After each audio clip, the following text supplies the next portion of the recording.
నా పేరు ఎం దుర్గమ్మ. మేము అంబేద్కర్ కోనసీమ జిల్లా నుంచి వచ్చామండి. ఈరోజు ప్రధానమైన డిమాండ్ ఏంటంటే జీతాలు పెంచమనేసి గత ప్రభుత్వంలో కూడా మేము 42 రోజులు సమ్మె చేయడం జరిగింది.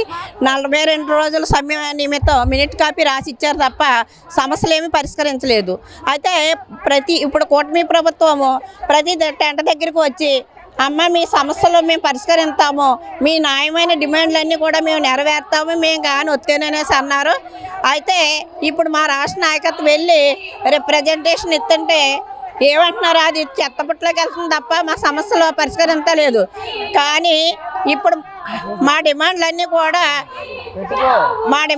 కూడా పరిష్కరించేంత వరకు కూడా మేము మెయిన్ డిమాండ్స్ ఏంటంటే మాకు సుప్రీంకోర్టు ఏదైతే 26,000 జీతం పెంచాలనేసి తీర్పు ఇచ్చిందో ఆ జీతాన్ని పెంచాలనేసి 4 రోజులు మే నెలలో సెలవులన్నీ కూడా జీవో ఇవ్వాలనేసి నాణ్యమైన ఫీడింగ్ లబ్ధిదారులకు ఇవ్వాలనేసి అవి సమస్యల మీద మేము ఇక్కడికి పోరాటానికి వచ్చాం. మెయిన్ డిమాండ్ అయితే మా జీతాల మీద వచ్చాం. మా జీతాలు పరిష్కరించేంత వరకు కూడా ఇక్కడి నుంచి కదిలేదే లేదు. ప్రభుత్వం మొండి వైఖరిని విడనాడి ఇప్పటికైనా మా జీతాలు పెంచాలనేసి మేము కోరుతున్నాం. ఎందుకంటే గత ప్రభుత్వాన్ని మేము ఎలాగైతే కూలగొట్టామో ఇప్పుడు మా సమస్యలు పరిష్కరించకపోతే ఈ ప్రభుత్వానికి కూడా అదే గతి పడుతుంది. ఎందుకంటే ఎమ్మెల్యేలు పెంచుకోవడానికి జీతాలు పెంచుకోవడానికి వాళ్ళకి జీవోలు కానీ ఏం కానీ అడ్రావు. కానీ అంగన్వాడీలకి జీతాలు పెంచాలంటే వాళ్ళకి కమిటీలు వేయాలి. ఆ కమిటీలు వేసి తీర్మానం చేస్తేనే కానీ మా జీతాలు పెంచడం లేదు. ఇప్పుడు పెరిగిన ధరలకు అనుగుణంగా 11,000 రూపాయలతో బతకాలంటే చాలా కష్టంగా ఉంది. ప్రభుత్వం ఇది గుర్తించి మా జీతాలను పెంచాలని చంద్రబాబు నాయుడు గారిని కోరుతున్నా.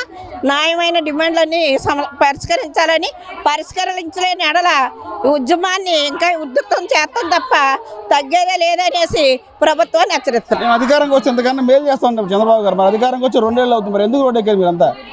మరి అందుకే కదండి మేలు చేస్తానన్నారు కాబట్టి ఆయన ఇప్పుడు వరకు కూడా ఏమి చేయలేదు కాబట్టి మేము రోడ్డు ఎక్కవలసి వచ్చింది. కానీ ప్రభుత్వం అప్పుడు టెండర్ల దగ్గరకు ఇచ్చిన హామీని మాటల్ని మర్చిపోకుండా ఆయన గుర్తుపెట్టుకుని మా సమస్యలను పరిష్కరించాలి. లేని పక్షంలో అయితే మటుకి గత ప్రభుత్వం కుర్చీ ఎలా ఇరిగిపోయింది, ఈ కుర్చీ కూడా అలా ఇరిగిపోద్ది.